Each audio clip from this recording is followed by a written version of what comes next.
So the Finance Minister Nirmala Sitharaman has just presented another union budget, this one for the next financial year, 2021-2022.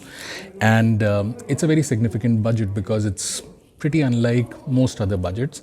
Partly because there was very little populism, as we call it, a lot of schemes being announced, a lot of new names, marginal allocations. None of that has happened.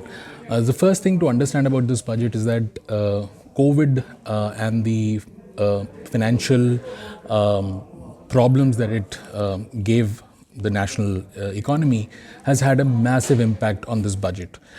It has essentially made the finance minister bat in a very sober, sedate manner, focus on areas which are the most important ones. So the first thing, the most important news is that the fiscal deficit for the current financial year, which was initially thought last year to be around 3.5%, has now gone up to 9.5%. Now that's a massive thing. That is 3 times the borrowing that they had envisaged last year for this financial year. So that has a massive impact on what the government can do in the coming year, because your borrowings have just gone through the roof. It is also important to note that for the coming financial year, the fiscal deficit would still be 6.8%. That's again more than double of what they had imagined. Fiscal deficit targets typically expected us to be 3% of GDP by the end of the financial year, but now they'll be around 6.8 for the end of next financial year. So that's to give an understanding that the government's finances are in a massive mess.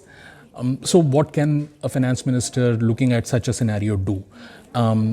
She can invest in schemes that give the most bang for the buck, and she can choose more wisely on whatever, 1 or 2 schemes or 1 or 2 areas where she would want to spend whatever funds she has.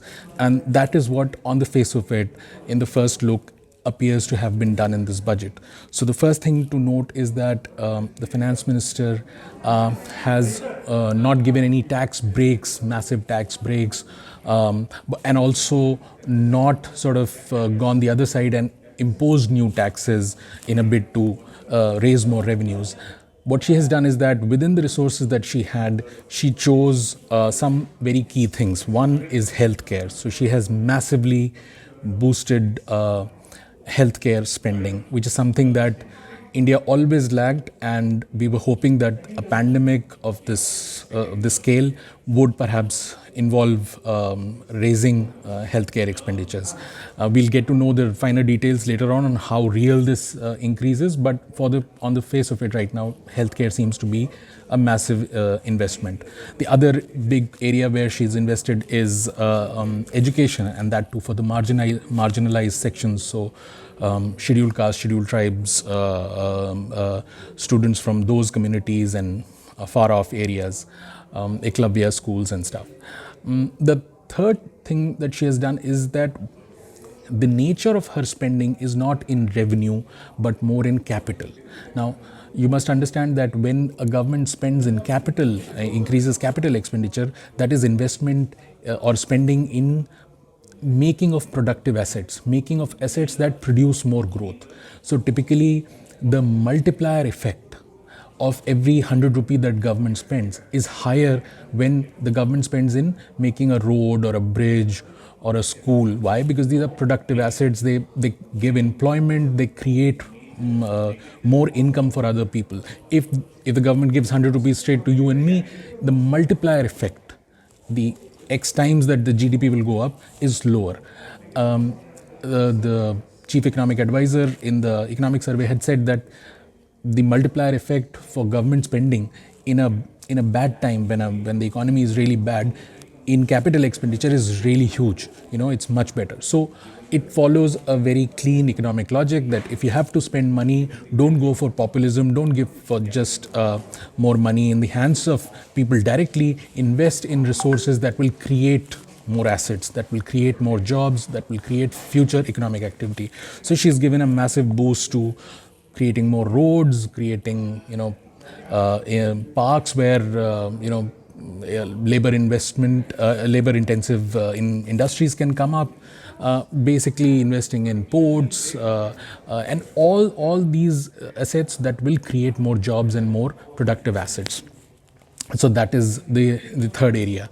And she has moved away from announcing a lot of small schemes which, might be marginal money allocation, but are sort of given for populism reasons. So on the whole, as of now, it looks like a decent budget, a budget which very much carries the COVID imprint.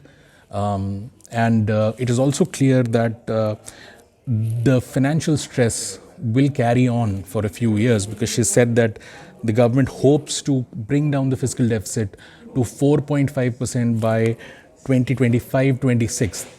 Now, from thinking of having your finances in control by this year or next to 3%, she's thinking of targeting 4.5 in 25-26. So the message out there is very clear that our finances are in a mess. We will have to invest and choose how to spend our money correctly in a judicious manner. 2-3 other things that she's done massively are, one is signaling that they want to privatize public sector banks. Now, 2 public sector banks will be privatized, she's announced, and 1 general insurance company will be divested. These are massive things. Typically, these things would attract a lot of opposition. But times are bad, and this is a good time to say that, listen, government doesn't have the resources to keep recapitalizing these banks. And it is important for us to get off these things and let private sector take care of them. They know better how to run them.